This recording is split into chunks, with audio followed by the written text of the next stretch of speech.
Everyone, welcome back to our channel. जैसे कि आपको पता है हम अपनी एनिमल डाइवर्सिटी यूनिट को कवर कर रहे हैं। DSSP TGT नेचुरल साइंस के लिए हम अपनी बायोलॉजी कवर कर रहे हैं, जिसमें ये वो टोटल 22 यूनिट्स है जो मैं आपको अभी तक कंप्लीट करा चुकी हूँ। अब हम कवर कर रहे हैं क्लास 11th की डाइवर्सिटी यूनिट, जिसमें मैं 3 चैप्टर आपको चैप्टर 1, चैप्टर 2, चैप्टर 3 पहले ही कंप्लीट करा चुकी हूँ।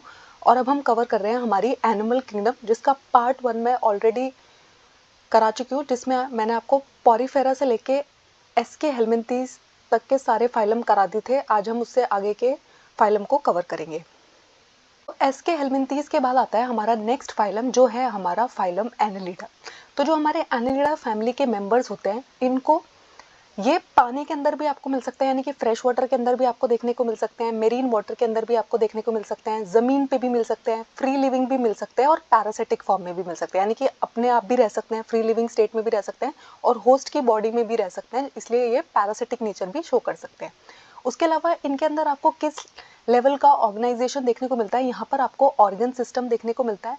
बायलेटरल सिमेट्री शो करते हैं, यानी कि अगर आप इनको कट करेंगे तो दो equal left and right half में आपको इनकी बॉडी नजर आएगी। उसके अलावा ये ट्रिप्लोब्लास्टिक होते हैं। ट्रिप्लोब्लास्टिक का मतलब होता है 3 लेयर से मिलकर इनकी बॉडी बनी होती है, एक्टोडर्म, मेसोडर्म एंड एंडोडर्म।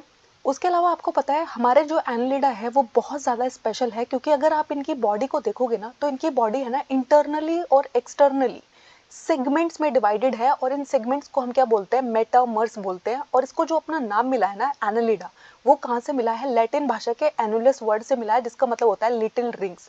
तो जब भी आप अर्थवर्म को देखते हो तो आपको है ना उसकी बॉडी पे इतने सारे सेगमेंट्स नजर आते हैं, और इसी प्रॉपर्टी को हम क्या बोलते हैं, मेटामेरिज्म बोलते हैं। अब हमारे एनेलिडा फाइलम से जो क्वेश्चन पूछा जाता है वो ये पूछा जाता है कि कौन सा ऐसा फाइलम है जो मेटामेरिज्म की प्रॉपर्टी शो करता है।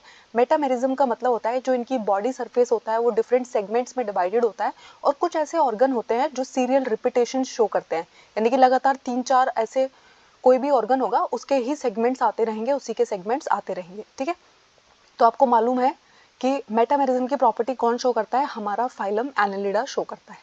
ठीक है, उसके अलावा क्या करते हैं ये, इनके पास है ना longitudinal and circular muscles present होती है, जो इनकी मूवमेंट में हेल्प करती है, लोकोमोशन में हेल्प करती है। यहाँ पर है ना एक बहुत ही इंपॉर्टेंट क्वेश्चन बनता है, यहाँ से इसको स्टार मार्क कर लीजिएगा, मैंने इसको हाईलाइट भी किया है आपके लिए। हमारे एनालिड्स के अंदर है ना एक एक्वेटिक ऑर्गेनिज्म होता है जिसका नाम है नेरिसिस, जिसके पास है ना लिटरल छोटे छोटे छोटे अपेंडेजेस होते हैं, जिनको हम पैरापोडिया बोलते हैं। पैरापोडिया इनकी स्विमिंग में हेल्प करते हैं। और हमारा जो केवीएस का एग्जाम था 2022 का, जो हमारा केवीएस का एग्जाम था, वहाँ ये क्वेश्चन पूछा गया कि कौन सा फाइलम जो है उसके अंदर आपको पैरापोडिया देखने को मिलते हैं। ठीक है, तो आपको मालूम होना चाहिए कि पैरापोडिया किस फाइलम के अंदर प्रेजेंट होते हैं। एनेलिडा का जो ऑर्गेनिज्म है नेरिसिस, उसके अंदर प्रेजेंट होते हैं पैरापोडिया। पैरापोडिया इसके मूवमेंट में हेल्प करते हैं। उसके अलावा अगर आप अपने एनेलिडा को देखोगे तो यहाँ से ये इंपॉर्टेंट बात आपको याद रखनी है कि इसके अंदर क्या देखने को मिलता है, क्लोज सर्कुलेटरी सिस्टम देखने को मिलता है। क्लोज सर्कुलेटरी सिस्टम का मतलब ये है, इसके अंदर जो ब्लड फ्लो कर रहा होगा ना, वो वेसल्स के थ्रू फ्लो कर रहा होगा। ठीक है, जैसे ह्यूमंस के अंदर होता है ना, हमारा ब्लड जो है वो आर्टरीज और वेन्स के थ्रू फ्लो करता है, वैसे ही जो हमारा एनेलिडा है वो एक एक्सेप्शन है। एनेलिडा के अंदर भी आपको किस तरीके का सर्कुलेटरी सिस्टम देखने को मिलता है, क्लोज सर्कुलेटरी सिस्टम देखने को मिलता है। उसके बाद इसके अंदर है ना एक्सक्रीटरी ऑर्गन प्रेजेंट होते हैं, जिनका नाम क्या है, नेफ्रीडिया, जिसको आप सिंगुलर फॉर्म में क्या बोलोगे, नेफ्रीडियम बोल सकते हो।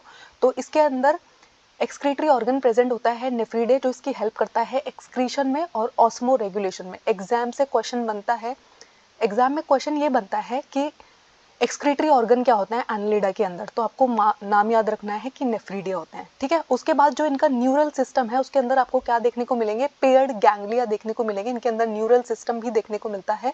ठीक है, जो किससे कनेक्टेड रहते हैं, लेटरल नर्व से कनेक्टेड रहते हैं, नर्व कॉर्ड से कनेक्टेड रहते हैं। उसके बाद जो नेरिसिस है, जो एक एक्वेटिक फॉर्म है जिसके अंदर पैरापोडिया प्रेजेंट है, वो डायशियस है, लेकिन जो अर्थवॉर्म्स है, लीचेस है, वो क्या है, मोनोशियस है।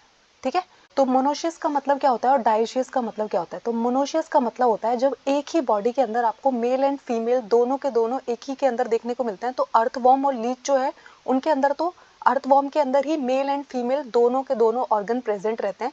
लेकिन जो इसकी एक अलग फॉर्म है नेरिसिस जो है, जिसके अंदर पैरापोडिया प्रेजेंट है, वो डायशियस नेचर दिखाती है, यानी कि उसके मेल एंड फीमेल ऑर्गेनिज्म जो होंगे वो दो अलग अलग होंगे। ये वाली बात आपको ध्यान रखनी है कि एनेलिडा के अंदर है ना आपको दोनों नेचर दिखाई देते हैं, यानी कि मोनेशियस ऑर्गेनिजम्स भी हो सकते हैं और डायशियस ऑर्गेनिजम्स भी हो सकते हैं। रिप्रोडक्शन इनके अंदर कैसे होता है, सेक्सुअल रिप्रोडक्शन देखने को मिलता है। उसके बाद आपको जो एग्जाम्पल यहाँ से याद रखना है वो नेरेसिस याद रखना है, अर्थवॉर्म को जरूर याद रखना है, क्योंकि जब आप अपने दिमाग में एनालिडा का एग्जाम्पल अर्थवॉर्म याद रखोगे ना तो आपको नेचुरली याद रहेगा कि क्या होता है, मेटामेरिज्म की प्रॉपर्टी शो करता है। उसके अलावा जो हमारी लीच होती है वो भी इसी का मेंबर है। तो एनालिडा के 3 एग्जाम्पल आपको याद रखने हैं, अर्थवॉर्म, नेरेसिस एंड लीच। ठीक है, तो हमारी जो ब्लड सकिंग लीच होती है, और मैंने आपको बताया ये पैरासिटिक नेचर शो करते हैं, क्योंकि आपको पता है ना जो लीच होती है वो लोगों का खून सक करके अपने आप को न्यूट्रिशन प्रोवाइड करती है।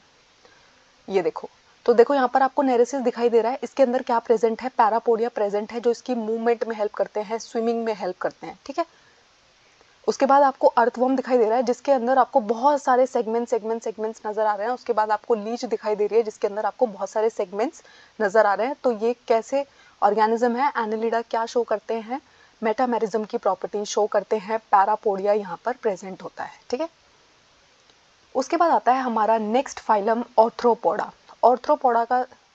ऑर्थ्रोपोडा से जो सबसे पहला क्वेश्चन बनता है, आपसे पूछा जाता है कि एनिमल किंगडम का लार्जेस्ट फाइलम कौन सा है। तो आपको मालूम होना चाहिए कि जो ऑर्थ्रोपोडा है वो एनिमल किंगडम का सबसे बड़ा फाइलम है। अगर आप इस प्लैनेट पर सबसे ज़्यादा एनिमल किंगडम के ऑर्गेनिजम्स देखोगे तो वो कहाँ से बिलोंग करते हैं, ऑर्थ्रोपोडा से बिलोंग करते हैं। बहुत ही सक्सेसफुल क्लास है, किसी भी डिफरेंट हैबिटेट में सर्वाइव कर जाती है। ठीक है, और सारे के सारे इंसेक्ट जो है वो किसके अंदर आते हैं, ऑर्थ्रोपोडा के अंदर आते हैं। तो आपको यहाँ से सबसे पहला पॉइंट जो याद रखना है वो है कि लार्जेस्ट फाइलम है हमारे एनिमल किंगडम का। और हमारे अर्थ पर जो 2/3 स्पीसीज है, ठीक है, वो क्या है, आर्थ्रोपोड से मिलकर बनी हुई है। यानी कि अगर इस पूरे प्लैनेट की आप सारी स्पीसीज को देखोगे तो उसका 2/3 पार्ट तो सिर्फ किससे बना हुआ है, ऑर्थ्रोपोड से बना हुआ है। उसके अलावा आपको क्या देखने को मिलता है, यहाँ पर organ system of level organisation देखने को मिलता है, बायलेटरल सिमेट्री शो करते हैं, ट्रिप्लोब्लास्टिक होते हैं और सिलोमेटिक एनिमल है ये। इनके अंदर सीलोम प्रेजेंट होता है, बॉडी कैविटी प्रेजेंट होती है। नेक्स्ट सबसे इंपॉर्टेंट क्वेश्चन यहाँ से जो बनता है वो पूछा जाता है इनके एक्सोस्केलेटन से। तो जो हमारे आर्थ्रोपोड होते हैं उनका जो एक्सोस्केलेटन होता है ना वो काइटिन का बना होता है। आपको पता है जो हमारी फंजाई होती है उसकी जो सेल वॉल होती है वो भी काइटिन की बनी होती है, और हमारे ऑर्थ्रोपोडा की जो एक्सोस्केलेटन है वो भी किससे बना हुआ है, काइटिन से बना हुआ है। उसके अलावा इनकी जो बॉडी है वो 3 पार्ट में डिवाइडेड रहती है, हेड, थॉरेक्स एंड एब्डोमेन। ये मेजरली 3 पार्ट्स में डिवाइडेड रहती है इनकी बॉडी। उसके अलावा इनको जो इनका नाम मिला है ना ऑर्थ्रोपोडा, वो 2 वर्ड से मिलके बना है। ऑर्थ्रोस का मतलब होता है जॉइंट, पोडा का मतलब होता है अपेंडेजेस। तो इनके अंदर आपको जॉइंटेड अपेंडेजेस देखने को मिलती है। अगर आप कभी भी किसी ऑर्थ्रोपोडा को पकड़ते हो और उसके पैरों को आप ध्यान से देखोगे ना तो आपको जॉइंटेड लेग्स दिखाई देगी। ठीक है, तो इनको इनका नाम यहीं से मिला है। लार्जेस्ट फाइलम है, सबसे सक्सेसफुल फाइलम है, हमारे प्लैनेट पे सबसे ज़्यादा राज करते हैं। इनका जो एक्सोस्केलेटन है वो काइटिन का बना हुआ है। यहाँ से जो क्वेश्चन पूछा जाता है उसको ध्यान से सुनिएगा। रेस्पिरेटरी ऑर्गन इनके अंदर प्रेजेंट होते हैं। अभी तक आपने कहीं और पे रेस्पिरेटरी ऑर्गन का इतना ज़्यादा डिस्कशन नहीं सुना है, लेकिन इनके अंदर है ना रेस्पिरेटरी ऑर्गन प्रेजेंट है। ये रेस्पायर कर सकते हैं गिल्स के थ्रू, बुक गिल्स के थ्रू, बुक लंग्स के थ्रू या फिर ट्रैकियल सिस्टम के थ्रू। ठीक है, बहुत सारे मेंबर्स होते हैं ऑर्थ्रोपोडा के अंदर, उनमें से कुछ गिल्स के थ्रू रेस्पायर करते हैं, कुछ बुक गिल्स के थ्रू रेस्पायर करते हैं, कुछ बुक लंग्स के थ्रू। उसके अलावा जो इनका सर्कुलेटरी सिस्टम है वो क्लोज नहीं है एनालिडा की तरह। ऑर्थ्रोपोडा में क्या होता है, ओपन टाइप होता है। यानी कि अगर आप किसी भी ऑर्थ्रोपोडा को किल करोगे, उसको ओपन करके देखोगे तो सारे के सारे जो ऑर्गन्स है वो किस में नहाए रहेंगे, ब्लड में नहाए रहेंगे, क्योंकि यहाँ पर कोई वेसल्स प्रेजेंट नहीं है। ब्लड जो है वो डायरेक्टली बॉडी के अंदर फ्लो करता रहता है। उसके अलावा यहाँ पर कुछ सेंसरी ऑर्गन्स प्रेजेंट होते हैं, एंटीने, आईज। आई जो है इनकी वो कंपाउंड भी हो सकती है और सिंपल आई भी हो सकती है। उसके बाद जो नेक्स्ट बात आपको ध्यान रखनी है वो है स्टेटोसिस्ट इनके अंदर प्रेजेंट होते हैं। एक स्पेशल टाइप का बैलेंसिंग ऑर्गन इनके अंदर प्रेजेंट है जिसका नाम क्या है, स्टेटोसिस्ट है। वो इनकी किस में मदद करता है, जब ये चल रहे होते हैं इनको बैलेंस करने में हेल्प करता है। ठीक है, अब यहाँ से जो नेक्स्ट दूसरा सबसे अच्छा क्वेश्चन बनता है रेस्पिरेटरी ऑर्गन के बाद वो है एक्सक्रीशन। ठीक है, तो जैसे हमारे जो एनालिडा थे उनके अंदर एक्सक्रीशन किसकी मदद से हो रहा था, नेफ्रीडियम की मदद से हो रहा था, वैसे यहाँ पर जो एक्सक्रीशन होता है वो मिल्फीगियन ट्यूब्यूल्स की मदद से होता है। आपसे बार बार पूछा जाता है कि कॉकरोच के जो एक्सक्रीटरी ऑर्गन है उनका नाम क्या है, मिल्फीगियन ट्यूब्यूल्स होता है। और आपको पता है हमारा कॉकरोच किससे बिलोंग करता है, ऑर्थ्रोपोडा से बिलोंग करता है। तो यहाँ पर एक्सक्रीशन किसके थ्रू होता है, मिल्फीगियन ट्यूब्यूल के थ्रू होता है। देखो जिन भी पॉइंट्स को मैंने एक्स्ट्रा हाईलाइट किया हुआ है ना, या फिर मैं जिसको बार बार बोलती हूँ उसको इसीलिए बोलती हूँ क्योंकि यहाँ से क्वेश्चन बनता है। ठीक है, मोस्टली ये क्या होते हैं, डाइशियस होते हैं। फर्टिलाइजेशन इनके अंदर मोस्टली इंटरनल होता है, यानी इनकी बॉडी के अंदर ही फर्टिलाइजेशन टेक प्लेस करेगा। ओवी पैरस होते हैं। डेवलपमेंट इनकी डायरेक्ट भी हो सकती है और इनडायरेक्ट भी हो सकती है। अब इनके अंदर है ना बहुत ज़्यादा मेंबर्स आते हैं। पहले हम उनकी बात करेंगे जो इकोनॉमिकली इंपॉर्टेंट इंसेक्ट है। जैसे कि आपको पता है अगर आपको शहद चाहिए तो किससे मिलता है, हनी बी से मिलता है। तो हनी बी का साइंटिफिक नेम क्या होता है, एपिस, ठीक है। उसके बाद आपका जो सिल्क वॉर्म है, आपको जो सिल्क मिलता है वो किससे मिलता है, रेशम के कीड़े से मिलता है। उसका नाम क्या है, बॉम्बाइक्स मोरी। जैसे कि मैंने जब आपको सिल्क सेरिकल्चर वाली यूनिट कराई थी तो मैंने वहाँ पे बॉम्बाइक्स मोरी की पूरी लाइफ साइकिल भी आपको कराई थी। उसके बाद है ना एक इम्पॉर्टेंट इकोनॉमिकली इंपॉर्टेंट चीज़ होती है हमारे लिए जिसको हम लैक बोलते हैं, ठीक है। तो ये लैक हमें किससे मिलता है, लैक इंसेक्ट से मिलता है जिसका नाम है लेसिफर। उसके अलावा बहुत सारे जो वेक्टर्स होते हैं जो दूसरी बीमारियां दूसरों को ट्रांसमिट करने का काम करते हैं, हमारे जितने भी मॉस्क्यूटो है, चाहे वो एनोफिलीज है, क्यूलिक्स है, एडीज है, वो सब भी किससे बिलोंग करते हैं, ऑर्थ्रोपोडा से बिलोंग करते हैं। और आप मुझे कमेंट्स में बताएंगे कि एनोफिलीज, क्यूलिक्स एंड एडीज से कौन सी बीमारी जो है वो ट्रांसमिट होती है। उसके बाद आता है ग्रिगेरियस पेस्ट, यानी कि ऐसे पेस्ट जो बहुत सारा डैमेज हमें पहुंचा सकते हैं, हमारी फसलों को बहुत सारा डैमेज देते हैं। उनमें से बहुत ही इंपॉर्टेंट मेंबर कौन है, लोकस्ट है। उसके अलावा एक ऐसा मेंबर है जिसको लिविंग फॉसिल बुलाया जाता है। एग्जाम में बहुत बार पूछा जाता है कि लिविंग फॉसिल हम किसको कहते हैं। तो लिविंग फॉसिल हम लिमुलस को बोलते हैं, जिसका जो कॉमन नेम है वो क्या है, किंग क्रैब है। तो हमारा जो किंग क्रैब है वो क्या है, लिविंग फॉसिल है, ठीक है। तो ऑर्थ्रोपोडा से बहुत सारे क्वेश्चन बनते हैं। अब देखो मैं एक बार आपको रिवाइज करा दे रही हूँ कि क्या क्या क्वेश्चन बनेंगे यहाँ से। Largest phylum of animal kingdom Arthropoda है। एक्सोस्केलेटन किसका बना हुआ है, काइटिन का बना हुआ है, ठीक है। बॉडी किस में डिवाइडेड है, हेड, थोरैक्स एंड एब्डोमेन में डिवाइडेड है। उसके बाद नेक्स्ट क्वेश्चन बनेगा इनके रेस्पिरेटरी ऑर्गन का नाम बताइए, इनका सर्कुलेटरी सिस्टम ओपन है कि क्लोज्ड है। नेक्स्ट क्वेश्चन बनेगा इनके एक्सक्रीटरी ऑर्गन का नाम बताइए, मेल्फिगियन ट्यूब्यूल है, ठीक है। फिर आपसे पूछा जा सकता है कि लिविंग फॉसिल किसको कहते हैं, तो ल्यूमुलस या फिर किंग क्रैब को कहते हैं। सारे के सारे जो वेक्टर्स होते हैं, मॉस्किटो होते हैं, वो किस फैमिली से बिलोंग करते हैं, ऑर्थ्रोपोडा से बिलोंग करते हैं। इकोनॉमिकली इंपॉर्टेंट इंसेक्ट जो है वो किससे बिलोंग करते हैं, ऑर्थ्रोपोडा से बिलोंग करते हैं, ठीक है।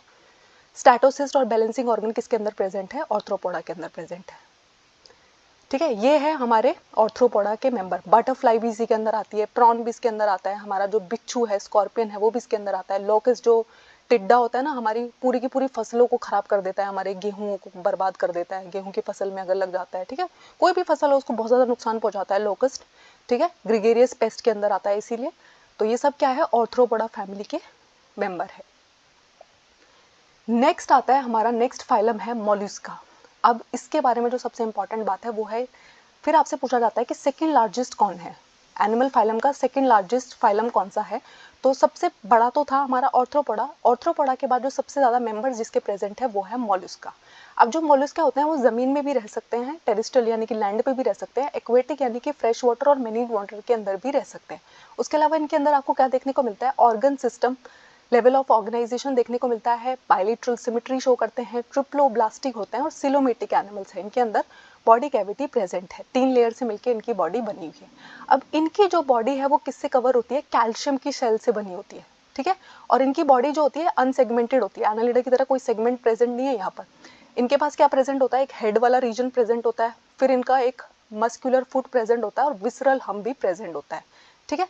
इनकी जो सॉफ्ट एंड स्पॉन्जी लेयर होती है स्किन की, वो क्या बनाती है, मेंटल बनाती है। विसरल हम के ऊपर जो आपको एक स्पॉन्जी सी सॉफ्ट सी स्किन की लेयर दिखेगी वो क्या बनाती है, मेंटल बनाती है। हम और मेंटल के बीच में जो स्पेस है उसको हम क्या बोलते हैं, मेंटल कैविटी बोलते हैं, जहाँ पर क्या प्रेजेंट होते हैं, इनके फेदर लाइक गिल्स प्रेजेंट होते हैं जो इनकी रेस्पिरेशन में मदद करते हैं, ठीक है। आपको यहाँ से 2 पॉइंट्स याद रखने हैं। एक है सेकंड लार्जेस्ट एनिमल फाइलम कौन सा है, हमारा मोलस्का है। इनकी जो बॉडी का शेल है वो किससे बना हुआ है, कैल्शियम से बना है, ठीक है। इनके अंदर रेस्पिरेटरी और एक्सक्रीटरी फंक्शन देखने को मिलते हैं, ठीक है। सेंसरी टेंटिकल्स प्रेजेंट होता है इनके सर के ऊपर। इनके माउथ के अंदर है ना एक रेस्पिंग ऑर्गन आपको देखने को मिलता है जो इनकी फीडिंग में मदद करता है, जिसको हम रेड्यूला बुलाते हैं, ठीक है। ये डाइशियस होते हैं, ओवीपेरस होते हैं और इनडायरेक्ट डेवलपमेंट आपको देखने को मिलता है। अब इसका जो सबसे इंपॉर्टेंट एग्जांपल आपको याद रखना है वो है पाइला, जिसको एप्पल स्नेल भी कहते हैं। उसके अलावा जो हमारी डेविल फिश है, ऑक्टोपस है, वो भी इसी का मेंबर होता है। काइटोन जो है वो भी इसी का मेंबर होता है। तो आपको पाइला, ऑक्टोपस और काइटोन तो जरूर याद रखने हैं, ज्यादा आप याद रखें तो बहुत अच्छी बात है। उसके अलावा जो हमें पर्ल मिलते हैं, अब अगर आप मोती पहनते हैं, ठीक है, तो मोती हमें किससे मिलते हैं, ऑयस्टर से मिलते हैं। ऑयस्टर का जो साइंटिफिक नेम होता है वो क्या होता है, पिनेक्टाडा होता है, ठीक है। तो हमें जो मोती मिलते हैं, मोती की खेती जो किसान करते हैं वो किससे करते हैं, ऑयस्टर की मदद से करते हैं, ठीक है। पिनेक्टाडा जो होता है वो मोलस्का फैमिली का ही मेंबर है। ये देखो हमारा पाइला और ऑक्टोपस को हम डेविल फिश भी कहते हैं, ठीक है। ये हमारे मोलस्का फैमिली के मेंबर है। नेक्स्ट हमारा फाइलम है इकाइनोडर्मेटा, ठीक है। तो इकाइनोडर्मेटा को जो अपना नाम मिला है ना, इकाइनोडर्मेटा का जो नाम है वो इसलिए है कि इनका जो एंडोस्केलेटन है वो किससे बना हुआ है, कैल्शियम से ही बना हुआ है। और इकाइनोडर्मेटा का मतलब होता है स्पाइनी बॉडी। अगर आप इकाइनोडर्मेटा के ऑर्गेनिजम्स को देखोगे ना बहुत क्लोजली, तो आप देखोगे छोटे छोटे स्पाइन्स आपको दिखाई देंगे। तो इनकी जो बॉडी होती है उस पर छोटे छोटे स्पाइन्स प्रेजेंट होते हैं, इसलिए इनको क्या बुलाया जाता है, इकाइनोडर्मेटा बुलाया जाता है, ठीक है। ये सारे के सारे कैसे ऑर्गेनिज्म है, मेरीन वाटर के अंदर ही आपको देखने को मिलते हैं, यानी कि समुद्र के अंदर ही आपको देखने को मिलेंगे। ऑर्गन सिस्टम देखने को मिलता है इनके अंदर, रेडियल सिमेट्री दिखाते हैं इनके अडल्ट मेंबर्स तो, लेकिन जो इनके लार्वा स्टेज है वो बाइलेटरल सिमेट्री भी दिखाते हैं। ट्रिप्लोब्लास्टिक होते हैं, सिलोमेटिक एनिमल्स होते हैं। डाइजेस्टिव सिस्टम जो होता है वो इनका कंप्लीट होता है, यानी कि इनके पास क्या है, माउथ अलग से प्रेजेंट है और एनस भी प्रेजेंट है, ठीक है। अब इकाइनोडर्मेटा से जो क्वेश्चन बार बार पूछा जाता है ना, वाटर मस्कुलर सिस्टम किस फाइलम के अंदर देखने को मिलता है, तो वो किसके अंदर देखने को मिलता है, हमारे इकाइनोडर्मेटा के अंदर देखने को मिलता है। अब आपको कंफ्यूज नहीं होता है, पॉरीफेरा में ना आपने वाटर ट्रांसपोर्ट पढ़ा था, तो water transport and water muscular system में आप कंफ्यूज मत हो जाएगा। इकाइनोडर्मेटा के अंदर वाटर मस्कुलर सिस्टम है और पॉरीफेरा के अंदर हमारा क्या है, केनाल सिस्टम या फिर वाटर ट्रांसपोर्ट सिस्टम, ठीक है। जो इनकी किस में मदद करता है, हमारे इकाइनोडर्मेटा के अंदर जो वाटर मस्कुलर सिस्टम होता है वो इनकी मूवमेंट में हेल्प करता है, फूड को कैप्चर करने में हेल्प करता है, रेस्पिरेशन में हेल्प करता है, ठीक है। ये सारी की सारी चीजें हमारे पॉरीफेरा के अंदर भी होती थी, लेकिन आपको याद रखना है कि वहां पर वाटर ट्रांसपोर्ट और कैनाल सिस्टम की बात हो रही है, यहाँ पर वाटर मस्कुलर सिस्टम की बात हो रही है, ठीक है। उसके बाद इनके अंदर है ना एक्सक्रीटरी सिस्टम जो है वो एब्सेंट होता है, ठीक है। अभी हमारे जो ऑर्थ्रोपोडा थे उनके अंदर क्या प्रेजेंट था, एक्सक्रीशन के लिए मेल्फिगियन ट्यूब्यूल प्रेजेंट थी। हमारे जो एनालिडा थे उनके अंदर क्या प्रेजेंट था, नेफ्रीडियम प्रेजेंट था। लेकिन यहाँ पर आपको एक्सक्रीटरी सिस्टम देखने को नहीं मिलता है, अलग से कोई एक्सक्रीटरी सिस्टम नहीं है। सेक्सेस जो है यहाँ पर सेपरेट है, रिप्रोडक्शन जो है वो सेक्सुअल है, फर्टिलाइजेशन जो है वो एक्सटर्नल है, यानी कि अपने मेल एंड फीमेल गैमेट को पानी के अंदर रिलीज करते हैं, वहां पर उनका फर्टिलाइजेशन होता है। डेवलपमेंट जो है वो इनडायरेक्ट है, ठीक है। अब यहाँ पर जो मेंबर आपको याद रखने हैं, सबसे इंपॉर्टेंट जिस मेंबर को आप याद रखिएगा वो है स्टारफिश। उसके अलावा जो हमारे सी अर्चिन है, सी कुकुम्बर है, सी लिली है, ब्रिटल स्टार है, ये सब भी हमारे इकाइनोडर्मेटा फैमिली के मेंबर है। बहुत बार एग्जाम में आपसे पूछा जाता है कि स्टारफिश क्या एक ट्रू फिश है, स्टारफिश ट्रू फिश नहीं है, क्योंकि वो किस फैमिली की मेंबर है, इकाइनोडर्मेटा फैमिली की मेंबर है, पाइसेस फैमिली की मेंबर नहीं है। तो वाटर मस्कुलर सिस्टम आपको याद रखना है किसके अंदर प्रेजेंट होता है, इकाइनोडर्मेटा के अंदर प्रेजेंट होता है। अब देखो ये है हमारी इकाइनोडर्मेटा, ठीक है। देख रहे हैं आपको छोटे छोटे स्पाइन नजर आ रहा है, तो स्पाइनी बॉडी होता है, इसलिए इनको हम क्या बोलते हैं, इकाइनोडर्मेटा बोलते हैं। नेक्स्ट है हमारा फाइलम हेमिकॉर्डेटा। अब हेमिकॉर्डेटा के साथ ही हमारे जो सारे नॉन कॉर्डेट्स हैं वो कंप्लीट हो जाएंगे। अब देखो पहले जो हमारा हेमिकॉर्डेटा था ना वो कॉर्डेटा के साथ प्लेस था, ठीक है, लेकिन अब उसे किसके अंदर प्लेस कर दिया गया है, नॉन कॉर्डेट्स के साथ प्लेस कर दिया गया है। हमारे जो हेमिकॉर्डेट्स है इनके अंदर एक रूडिमेंट्री स्ट्रक्चर देखने को मिलता है कॉलर के अंदर, जिसको हम क्या बोलते हैं, स्टोमोकॉर्ड बोलते हैं, जो एक नोटोकॉर्ड जैसा स्ट्रक्चर है बट ट्रू नोटोकॉर्ड नहीं है। अब इस फाइलम के अंदर क्या आते हैं, वॉर्म लाइक बहुत सारे मेरीन एनिमल्स आते हैं और क्या दिखाते हैं, organ system level of organisation दिखाते हैं। बाइलेटरल सिमेट्री होती है इनके अंदर, ट्रिप्लोब्लास्टिक है और सिलोमेटिक एनिमल्स है। तो हेमिकॉर्डेटा पहले कहाँ प्लेस थे, कॉर्डेटा में प्लेस थे, बट अब उनको अलग से दोबारा से कहाँ प्लेस किया गया है, नॉन कॉर्डेटा के अंदर प्लेस किया गया है। अब इनकी जो बॉडी है वो सिलिंड्रिकल है और किससे कंपोज्ड है, एक आपको इसमें इंटीरियर प्रोस्बाइसिस दिखाई देता है, एक कॉलर दिखाई देता है और एक लॉन्ग ट्रंक दिखाई देता है। इनका जो सर्कुलेटरी सिस्टम है वो भी क्या है, ओपन टाइप है। इनके अंदर जो रेस्पिरेशन हो रहा होता है वो किसकी मदद से हो रहा होता है, गिल्स के थ्रू हो रहा होता है, ठीक है। जैसे हमारी फिशेस के पास गिल्स प्रेजेंट है, हमारे जो ऑर्थ्रोपोडा है वहां पर भी गिल्स प्रेजेंट थे, वैसे ही हमारे हेमिकॉर्डेटा रेस्पिरेशन किसके थ्रू करते हैं, गिल्स के थ्रू करते हैं। यहाँ पर एक्सक्रीटरी ऑर्गन का नाम क्या है, प्रोबॉइस ग्लैंड, ठीक है। यहाँ पर सेक्सेस जो है वो सेपरेट है, फर्टिलाइजेशन एक्सटर्नल होती है, डेवलपमेंट इनडायरेक्ट होती है। अब यहाँ पे जो एग्जाम्पल है ना वो जरूर याद रखिएगा, यहीं से क्वेश्चन बनता है। तो बेलानोग्लोसस और सैकोग्लोसस जो है वो किसके मेंबर है, हेमिकॉर्डेटा के मेंबर है। और इसी के साथ हमारे जो नॉन कॉर्डेट्स है वो कंप्लीट हो गए। नेक्स्ट क्लास में हम कॉर्डेट्स को स्टार्ट करेंगे, ठीक है। तो ये हमारा बेलानोग्लोसस है जिसके अंदर आपको 3 पार्ट देखने को मिल रहे हैं, प्रोस्बॉइसिस, कॉलर और ट्रंक। इसके बाद हम स्टार्ट करेंगे अपने फाइलम कॉर्डेटा को नेक्स्ट क्लास में। क्यों, आई होप इस टॉपिक में आपको कोई डाउट नहीं है। अगर कोई डाउट है तो मुझे कमेंट्स में ज़रूर बताइएगा। हमारे चैनल को लाइक कीजिएगा, शेयर कीजिएगा, सब्सक्राइब कीजिएगा।